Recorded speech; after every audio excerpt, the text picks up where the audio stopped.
Bonjour chers spectateurs, vous êtes sur la chaîne Crasmoto. Récemment, un reportage de 45 minutes a été diffusé sur l'usage des moteurs en étoile pour construire des motos. En travaillant sur ce sujet, je suis tombé sur de nombreuses conceptions intéressantes de voitures équipées de ces moteurs. Même certains véhicules blindés, y compris des chars, étaient dotés de ce type de moteur. J'ai alors choisi de ne pas tout mélanger, moto, voiture, char, etc. Et j'ai promis d'aborder ce sujet dans un épisode séparé. Je vous invite à dire quelques mots sur les voitures équipées d'un moteur radial. Au début de l'épisode, nous allons brièvement revoir la théorie et évoquer un peu l'histoire de ce type de moteur.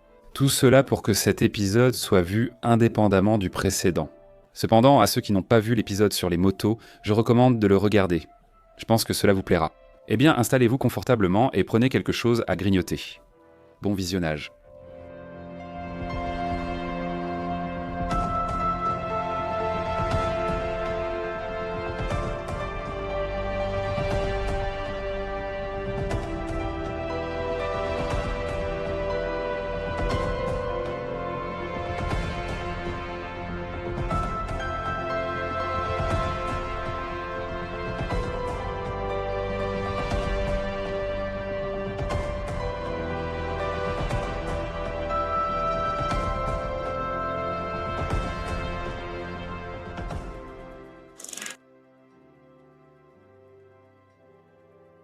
Un moteur radial, ou en étoile, est un moteur à combustion interne à piston dont les cylindres sont disposés en rayons autour d'un seul vilebrequin à intervalles égaux. Les moteurs radiaux se divisent en deux sous-groupes, le type stationnaire avec carter fixe et vilebrequin rotatif et le type à carter rotatif. Ils sont appelés rotatifs, ou, comme l'un des spectateurs m'a corrigé dans l'épisode précédent, rotationnels. Pour atteindre les caractéristiques de puissance nécessaires, un moteur radial peut ne pas se composer d'une seule section en étoile, mais de plusieurs. Les moteurs radiaux à 4 temps ont généralement un nombre impair de cylindres par section, pour optimiser l'ordre d'allumage, permettant d'allumer un cylindre sur 2. Par exemple, sur un moteur en étoile à 5 cylindres, l'ordre sera le suivant. 1, 3, 5, 2, 4, puis on revient au début du cycle avec le premier cylindre. Certaines conceptions utilisent un nombre pair de cylindres par section, surtout sur les moteurs à 2 temps, dont des diesels. Un moteur de cette architecture a des avantages mais aussi des inconvénients. Parmi les avantages, on note un moteur léger, à puissance spécifique élevée et bien équilibré. L'inconvénient principal reste le risque de fuite d'huile dans les cylindres inférieurs. Concernant le schéma rotatif, il présente surtout des inconvénients. Fort moment gyroscopique et consommation d'huile élevée. Ce moteur a une limite de puissance fixée par la résistance des matériaux et la capacité du vilebrequin creux à alimenter en air carburant. L'ingénieur français Félix Théodore Millet a créé le premier moteur radial de l'histoire. En 1887, il invente un moteur rotatif à 5 cylindres et le fait breveter un an plus tard. En 1889, il installe ce moteur dans la roue avant d'un tricycle et présente son véhicule à l'Exposition de Paris, où les moteurs de ce concept seront remarqués par les pionniers de l'aéronautique, comme Lawrence Hargrave. En 1892, Mill présente une moto avec son moteur 5 cylindres dans la roue arrière. C'est, soit dit en passant, la première moto de l'histoire de l'humanité avec un moteur multicylindre. Le moteur en étoile stationnaire apparaîtra un peu plus tard. Il sera créé en 1901 par l'américain Charles Matthew Manley, en s'appuyant sur les travaux du moteur rotatif de Stephen Marius Balzer et avec son soutien. L'histoire du développement des moteurs radiaux est très intéressante. Ainsi, les conceptions rotatives ont trouvé une large application dans l'aviation de la Première Guerre mondiale. Au début des années 1920, elles étaient dépassées, ayant atteint leur plafond de développement. Au début, les moteurs radiostationnaires étaient moins performants que les moteurs rotatifs et surpassés par les moteurs en ligne et en V concurrents. Grâce au progrès de la métallurgie et au meilleur traitement des matériaux dans les années 1920, un moteur radial fiable et performant a pu être créé. De la moitié des années 20 aux années 60, cette configuration moteur dominera l'aviation à piston, avant d'être supplantée par le moteur à réaction. Le moteur radial, par ses caractéristiques, est principalement conçu pour l'aviation. D'ailleurs, ce type de moteur n'est pas rare non plus sur les hélicoptères. Cependant, il existait également un certain nombre de véhicules terrestres équipés de ce moteur. Cela concerne les motos évoquées précédemment, ainsi que les voitures et véhicules blindés dont je vais maintenant parler. La première voiture de l'histoire de l'humanité équipée d'un moteur radial a été construite par l'ingénieur américain Stefan Marius Balzer en 1894. De telles constructions primitives sont parfois encore appelées des quadricycles. Dès le début des années 1890, Balzer s'est passionné pour l'idée de construire et de développer un moteur rotatif, et sa voiture servait en fait de banc d'essai pour ce moteur. Le quadricycle mesurait 180 cm de long et 91 de large.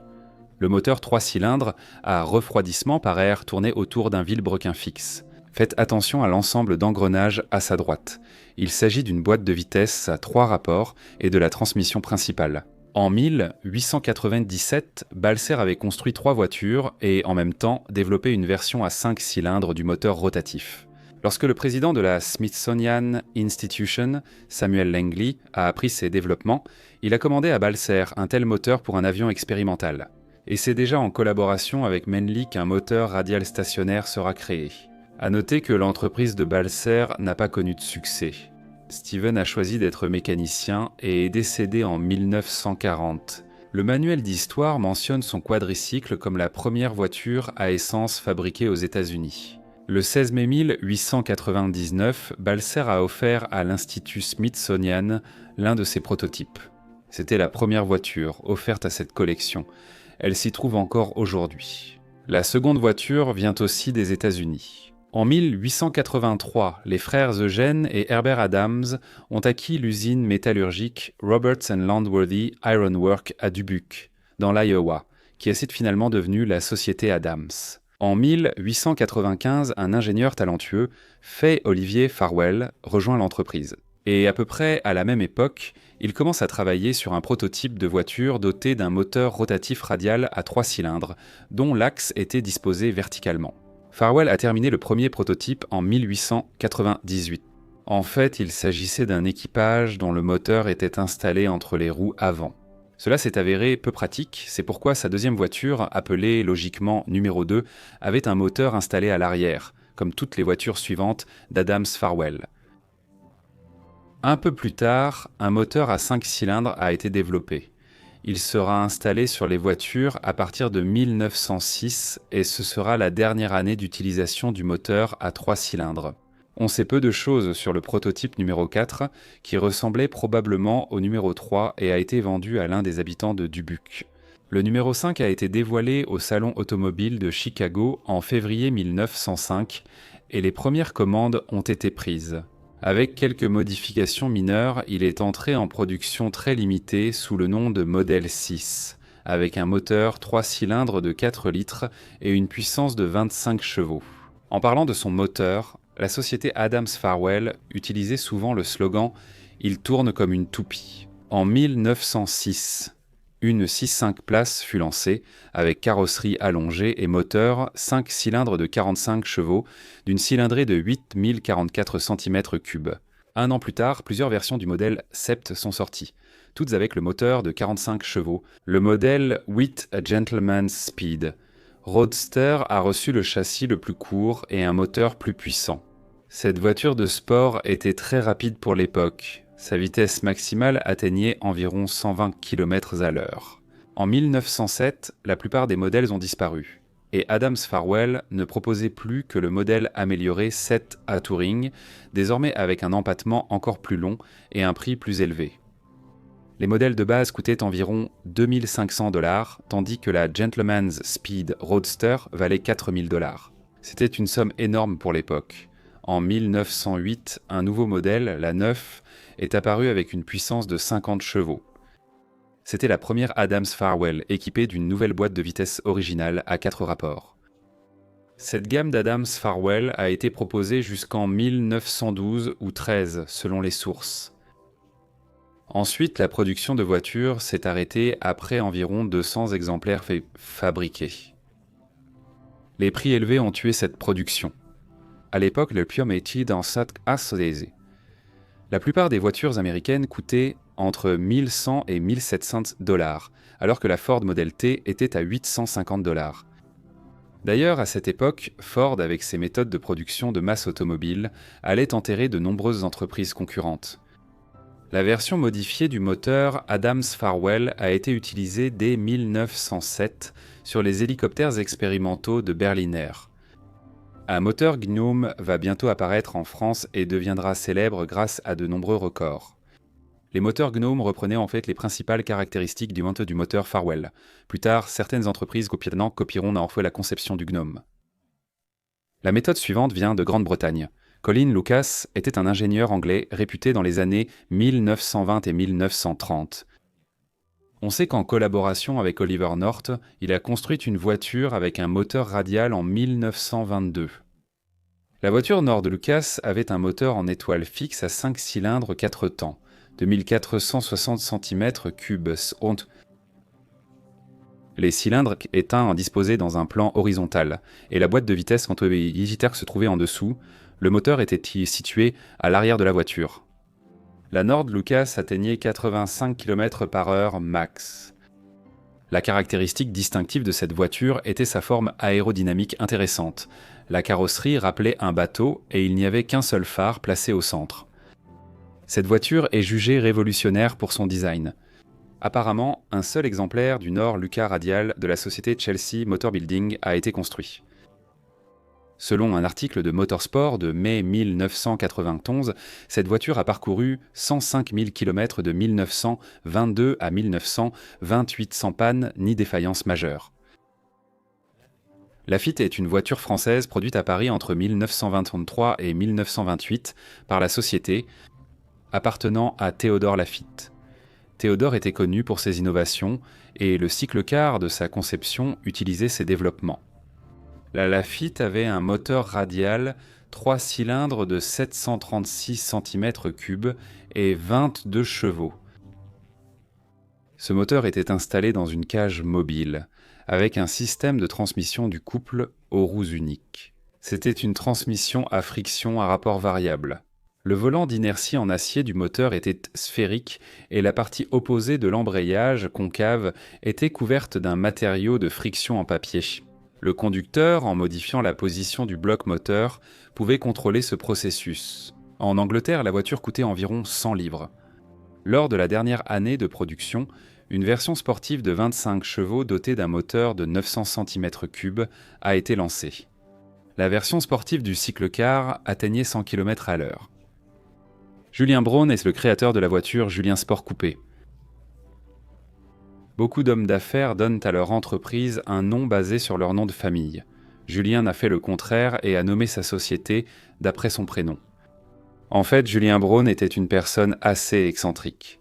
Il était le fils d'un riche industriel et, assez jeune, il a hérité de 2,5 millions de dollars. Braun profitait de la vie comme il pouvait. Il possédait des boîtes de nuit, s'est marié 4 fois, a expérimenté avec un bateau propulsé par un moteur électrique et, en même temps, a essayé de se lancer dans la construction automobile. Il a commencé à bricoler des voitures dès le début des années 1910. Mais ce qui nous intéresse, c'est précisément la voiture de 1925. En 1922, Julien fonde une nouvelle, la troisième, entreprise automobile dans sa ville natale de Syracuse, dans l'État de New York, appelée Julian Braun Development Corporation. Et le développement de la voiture commence. Apparemment, l'objectif était d'impressionner le marché. En 1925, la Julian Sport Coupé était prête. À l'arrière, un moteur radial à 6 cylindres et 2 sections était monté horizontalement, d'une cylindrée de 4,4 litres et d'une puissance maximale de 60 chevaux. Ce moteur avec un 4,8 pour 1 se distinguait par des caractéristiques technologiques avancées comme des chambres de combustion hémisphériques, un arbre à cames creux et un carter sec. Le moteur fonctionnait avec une boîte de vitesse à 3 rapports et un embrayage à cône humide logé dans un carter en aluminium. 4 freins à tambour à segments étaient situés à l'arrière. Comme Julien et ses ingénieurs l'avaient justement supposé, puisque la majeure partie du poids reposait sur l'essieu arrière, c'était l'emplacement le plus efficace. Grâce à la répartition particulière du poids, la voiture démarrait très bien, sans aucun signe de patinage. L'habitacle de la voiture était également intéressant. Le conducteur était assis au centre, tandis que les deux passagers étaient non placés de chaque côté de lui, légèrement en retrait. Faites attention à ces petits sièges, ils étaient destinés aux enfants.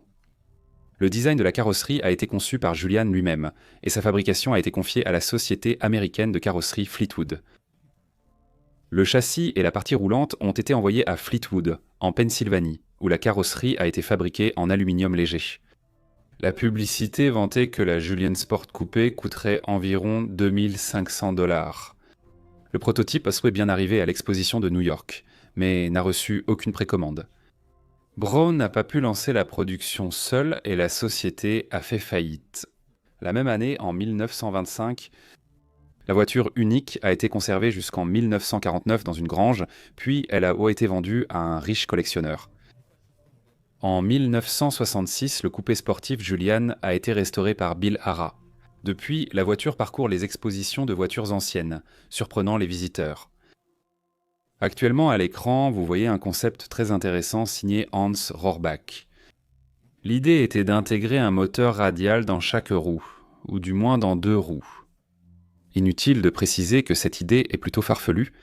Modern Mechanics a publié en mai 1931 un article sur le concept de voiture de Rohrbach.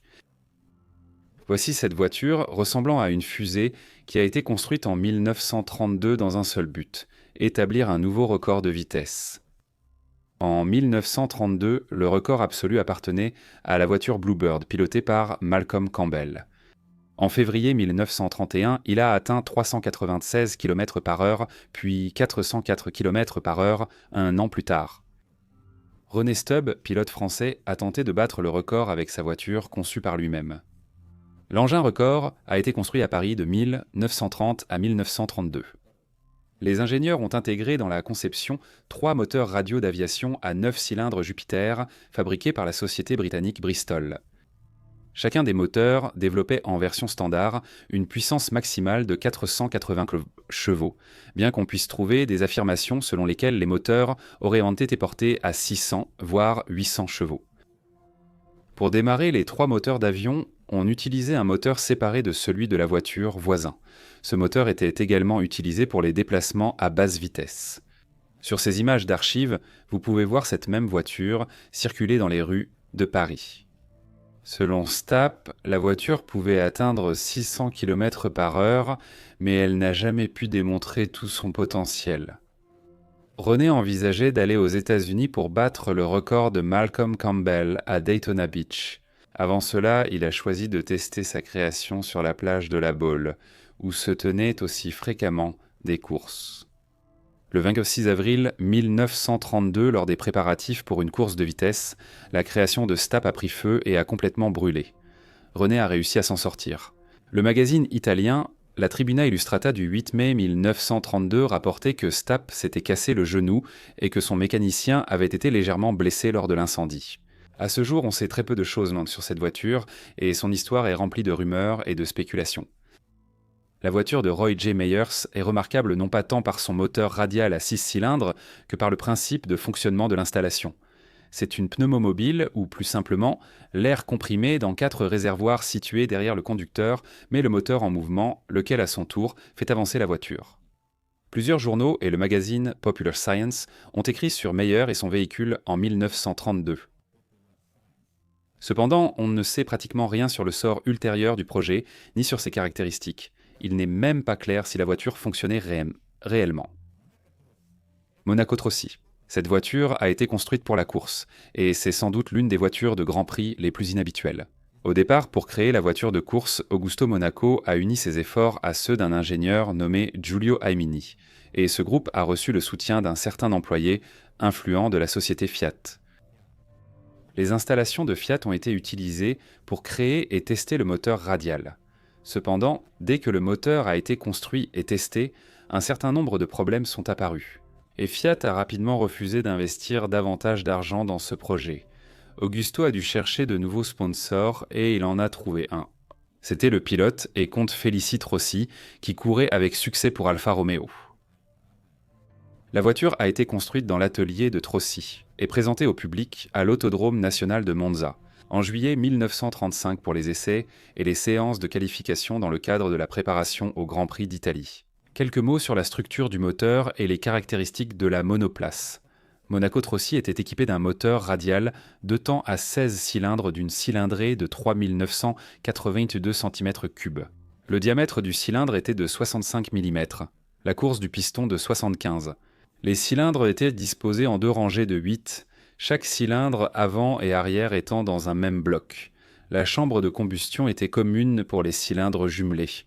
Ce schéma présente des similitudes avec celui de Gorelli. Derrière le moteur se trouvaient 2 compresseurs Zoller M160 fournissant une pression de 0,68 atmosphères. Le moteur développait une puissance maximale de 250 chevaux à 6000 tours par minute. Le couple du moteur était transmis via l'embrayage à une boîte de vitesses à 4 rapports, puis aux roues avant. La voiture pesait 710 kg. Et Amini et Trossi ont testé la voiture à Monza. La machine atteignait 240 km/h et figurait déjà parmi les inscrits au Grand Prix d'Italie 1935. Cependant, plusieurs problèmes sont survenus. Le moteur surchauffait et détruisait les bougies d'allumage. Mais ce n'était pas le principal problème. La mauvaise maniabilité de la voiture dans les virages rendait la situation bien plus grave. Cet aspect négatif était dû à la répartition du poids. 75% reposaient sur l'essieu avant et seulement un quart sur l'arrière. Monaco Trossi n'était pas sûr, et comme il était impossible de résoudre ce problème sans modifier sérieusement la conception de la voiture, il a fallu renoncer à participer aux courses. Il ne participera finalement à aucune course. Après la mort du comte Trossi en 1949, cette voiture a été offerte par sa veuve au musée de l'automobile de Turin, où elle est actuellement exposée. Un certain intérêt pour le moteur radial dans les années 30 sera manifesté par la société Chrysler. Le prototype de petite voiture, nommé Star, possédait un moteur en étoile à 5 cylindres, 4 temps et refroidi par liquide. Sa cylindrée était de seulement 1091 cm3 et la puissance maximale avoisinait les 30 chevaux. La photo avec l'avant retiré montre qu'il s'agissait d'une traction avant. La première voiture a été retirée peu après les essais en 1936, mais la version coupée a survécu jusqu'à la Seconde Guerre mondiale. Comme vous avez pu le remarquer, l'intérêt pour le moteur radial en tant que groupe motopropulseur automobile diminuait progressivement. Si Adams, Farwell et Lafitte ont été produits en petite série et que le même Julian était censé être fabriqué en certaines quantités, déjà dans les années 30, les voitures à moteur radial restaient non des créations uniques. La situation est assez simple. À la première époque de la construction automobile, on pouvait rencontrer une multitude de conceptions extravagantes et exotiques. Les ingénieurs créaient tout ce que leur imagination et leurs moyens permettaient. Cependant, un grand nombre de ces conceptions n'ont pas passé l'épreuve du temps. Elles se sont révélées soit trop coûteuses, soit trop complexes, soit tout simplement peu pratiques à utiliser. Le moteur rotatif a prospéré pendant la Première Guerre mondiale, mais dès les années 1920, il a perdu de sa pertinence en raison de ses défauts et limites. Le moteur radial a fait ses preuves et continue de le faire dans l'aviation, mais dans l'industrie automobile, il n'était pas très pratique à installer dans une voiture en raison de sa configuration. La concurrence et le bon sens ont triomphé de l'exotisme, et c'est pourquoi sous le capot des voitures, nous voyons les traditionnels moteurs en ligne, en V, et ainsi de suite. Depuis la Seconde Guerre mondiale, toutes les voitures à moteur radial sont fabriquées artisanalement. Ce n'est que dans la seconde moitié des années 2010 que sont apparues les prémices d'une petite renaissance du moteur radial dans l'industrie automobile, et cette renaissance a lieu grâce à l'entreprise australienne Radial Motion. Ceux qui ont vu l'épisode sur les motos à ce moteur se souviennent sûrement du projet LFO, visant un record de vitesse avec un moteur 3 cylindres de cette entreprise. Radial Motion a lancé le développement de ce moteur en 2017. Au début des années 2020, l'entreprise peut proposer une gamme de groupes motopropulseurs radio à 3 cylindres pour l'aviation et les véhicules terrestres. Des versions à refroidissement air ou liquide, avec ou sans suralimentation, existent. Et la puissance spécifique approximative du moteur atmosphérique Radial Motion est d'environ 100 chevaux par litre. L'entreprise présente son groupe motopropulseur comme un produit simple, fiable et moderne. La seule chose qui pose problème, c'est le prix. Le moteur Radial Motion coûte entre 22 et 25 000 $, et à l'heure actuelle, il existe déjà plusieurs voitures qui utilisent ce moteur. Le premier projet avec le moteur Radial Motion fut la Porsche 356 Outlaw Aero, créée par Ron Goodman en 2021. Chaque voiture passant par son garage reçoit le mot Outlaw dans son nom. Cela peut se traduire littéralement par hors-la-loi ou criminel. Il convient de noter que la Porsche 356 s'est avérée être une bonne plateforme pour installer un moteur radial. Le moteur 3 cylindres est en même temps plus léger et plus puissant que le flat-four standard de la 356. Après cette Porsche, d'autres modèles ont utilisé le moteur Radial Motion. Voici par exemple Zombook, une voiture construite sur la base d'une vieille Volkswagen coccinelle de 1972. La machine a été développée en 2019. En 2020, elle a été équipée d'une version pré-série du moteur radial à refroidissement liquide. La voiture a été créée pour le rallye et au printemps 2021, Zombook s'est très bien illustré lors du rallye d'Adélaïde. Le moteur Radial Motion a également trouvé sa place dans le compartiment moteur du vieux fourgon Volkswagen Type 2 et dans le châssis du tricycle Bontrac HS3. Cependant, le buggy de plage Meyers Manx devrait devenir la voiture moderne la plus produite avec le moteur australien 3 cylindres.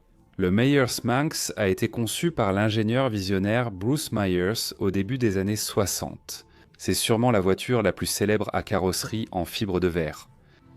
Myers a utilisé son expérience en construction de bateaux en fibre de verre et les éléments mécaniques de la brossande de la Volkswagen coccinelle comme base de la voiture. Au final, cela a donné l'un des buggy de course tout-terrain les plus puissants de cette époque. Son design unique de carrosserie a permis d'installer des roues de plus grande taille ainsi qu'une suspension à grand débattement. Grâce à son faible poids, le buggy avait une excellente capacité de franchissement.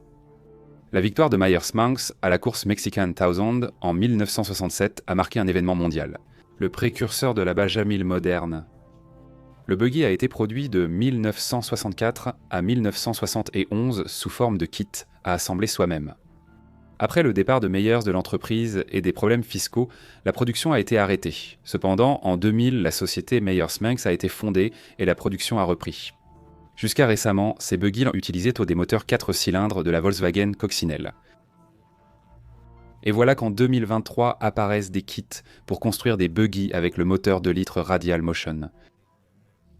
Cette démarche vise à augmenter les sensations et le plaisir de conduite sur ce véhicule.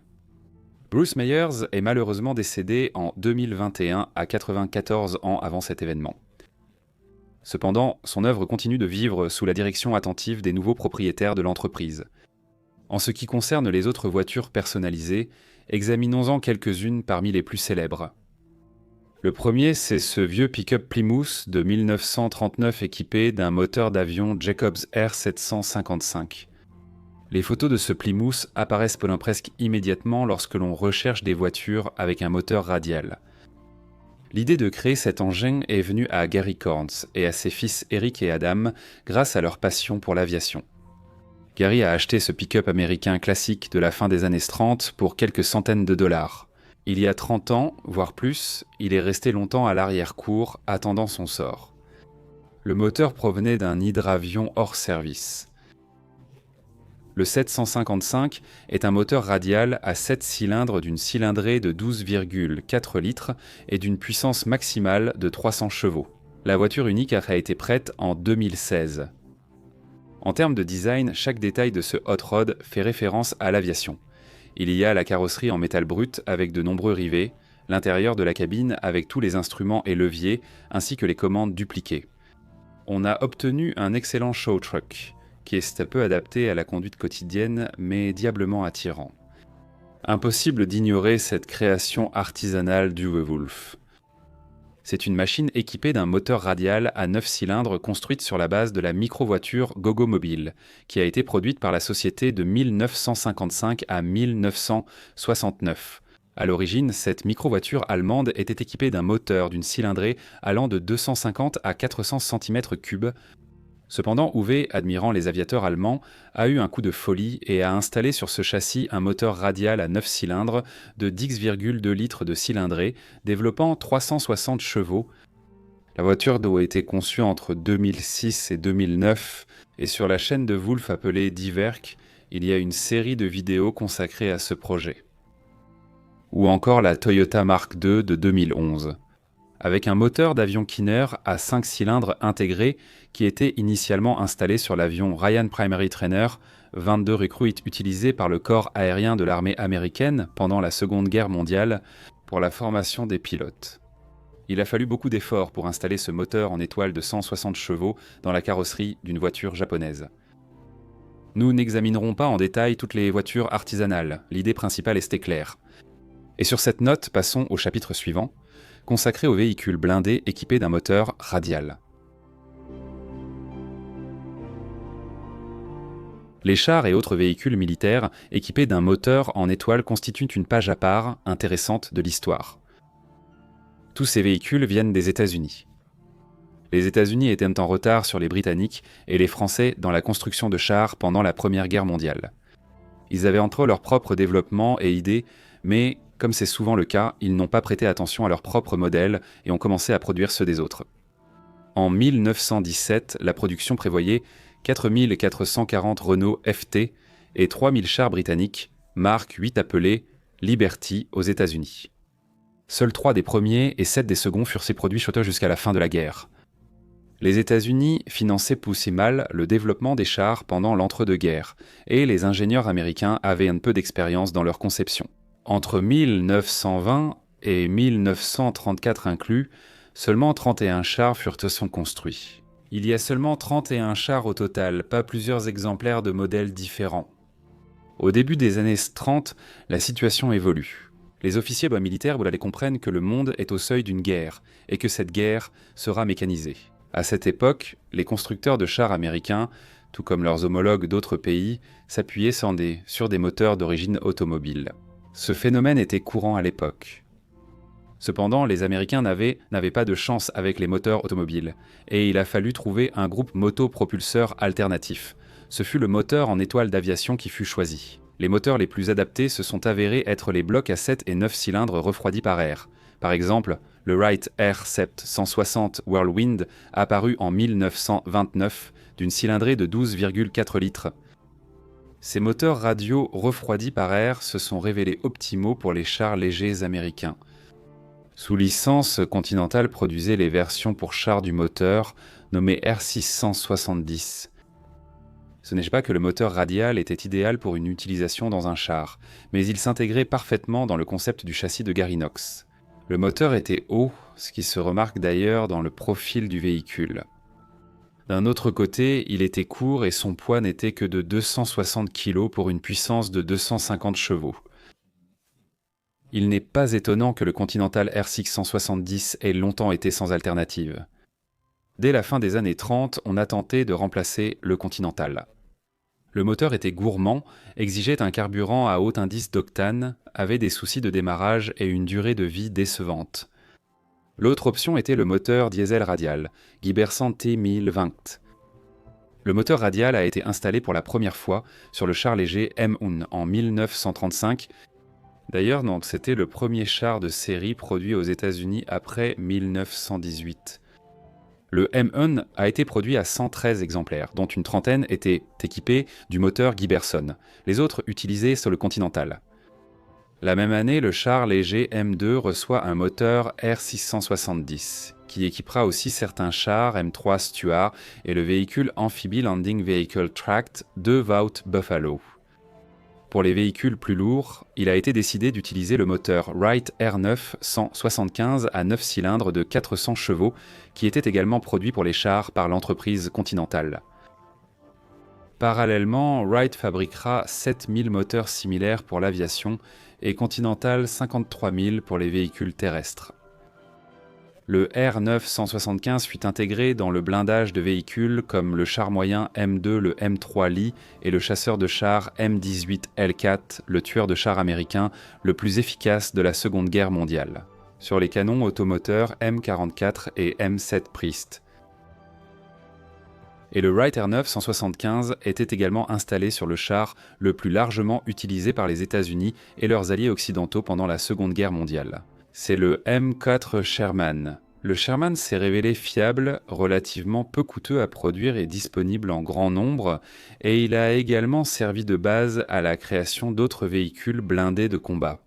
49 234 exemplaires de M4 ont été produits. Environ un tiers, soit 17 000, étaient équipés du moteur Wright Continental. Les 2 tiers restants des M4 étaient équipés d'autres types de moteurs, avec une configuration différente. Par exemple, le moteur V8 essence Ford GAA ou le diesel double rangée General Motors 6046, ou le moteur essence multicylindre Chrysler A57. Ce moteur a 5 rangées de 6 cylindres chacune. Une petite série de Sherman a reçu comme groupe motopropulseur le moteur diesel Wright R1820 Cyclone. La recherche d'alternatives pour les groupes motopropulseurs n'a jamais cessé. Et déjà en 41, 42, il existait des concurrents tout à fait dignes au moteur radial. En 41, il a été décidé d'utiliser les moteurs automobiles Cadillac de la série 42. Les événements ont confirmé que le choix était bon. Les moteurs automobiles ont mieux réussi que le moteur radial d'aviation de même puissance et leur utilisation était plus simple. Les jours des moteurs en étoile pour chars étaient comptés, et dans les années 50, les constructeurs de chars américains les ont oubliés. Vous savez, je ne suis pas vraiment un spécialiste des véhicules blindés. Cependant, en regardant les silhouettes de tous ces chars américains, je vois un problème commun qui, à mon avis, a été l'une des raisons pour lesquelles ils ont abandonné le moteur radial. Ces véhicules blindés sont très hauts, il est donc plus facile de viser de grandes cibles que des basses. Voici une page d'histoire sur les chars à moteur en étoile. Si j'ai omis un point, indiquez-le en commentaire. Que peut-on dire en résumant ce sujet ? Les voitures avec un moteur en étoile ont existé. Cependant, en raison des particularités et des inconvénients de ce type de moteur à piston, elles en ne sont pas devenues un phénomène de masse. Il en va de même pour les motos équipées d'un tel groupe motopropulseur. En ce qui concerne la construction de chars américaines, c'est un cas unique. C'est le cas où un moteur conçu pour l'aviation, pendant une courte période, s'est avéré être la seule option possible pour les véhicules blindés. Sur cette note, mon récit touche à sa fin. J'espère avoir su partager ces informations de façon claire et intéressante. Et si vous trouvez cette histoire digne d'intérêt, n'oubliez pas de soutenir mon travail en partageant, en commentant et en vous abonnant. Au fait, j'ai une chaîne sur Telegram où je publie des informations supplémentaires, comme les épisodes prévus à l'avenir. C'était la chaîne Crass Moto avec vous. À bientôt.